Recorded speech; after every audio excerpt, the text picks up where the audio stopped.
अफ्रीकी देश घाना से एक अजीब खबर आई है। घाना में एक शख्स ने खुद को पैगंबर डिक्लेयर कर दिया और ऐलान किया कि 25 दिसंबर को कयामत होगी। इसका जिक्र उसने कहा कि बाइबल में किया गया है। इस संत की शख्स ने दावा किया कि जिसे कयामत से बचना है वो समंदर के किनारे पहुंचे और उन बोट्स पर सवार हो जो उसने खुद बनाई हैं।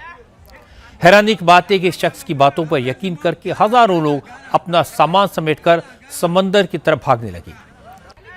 इस सेल्फ प्रोक्लेम्ड पैगंबर का नाम इबो नोवा है। वो दावा करता है कि ईसा मसीह उसके ख्वाबों में आते हैं। इबो नोवा पिछले कई दिनों से लकड़ी से पुराने दौर की बोट्स बना रहा था। वो खुद को नोवा यानी बाइबल का वो किरदार बताता है जिसने कयामत के दिन अपनी कश्ती में बैठकर मानवता को बचाया था। जब उसके कहने में आकर हजारों लोग नाव में सवार होने के लिए पहुंच गए तो इबो नोवा ने कहा उसकी बोट्स में इतनी जगह नहीं है कि सबको बिठा सके, इसलिए उसने ईश्वर से गुहार लगाई और भगवान ने उसकी प्रार्थना कबूल कर ली।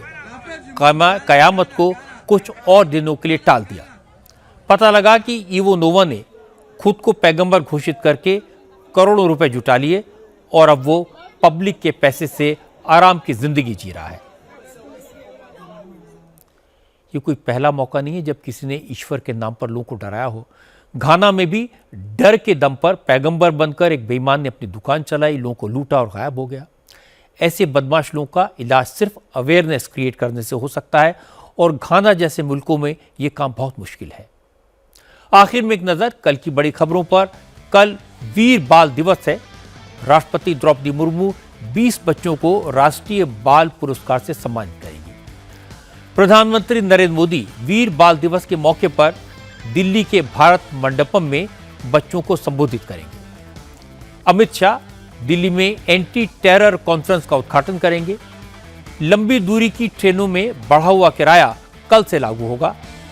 Bharat Sri Lanka women's cricket team के बीच कल तिरुवनंतपुरम में T20 सीरीज का तीसरा मुकाबला।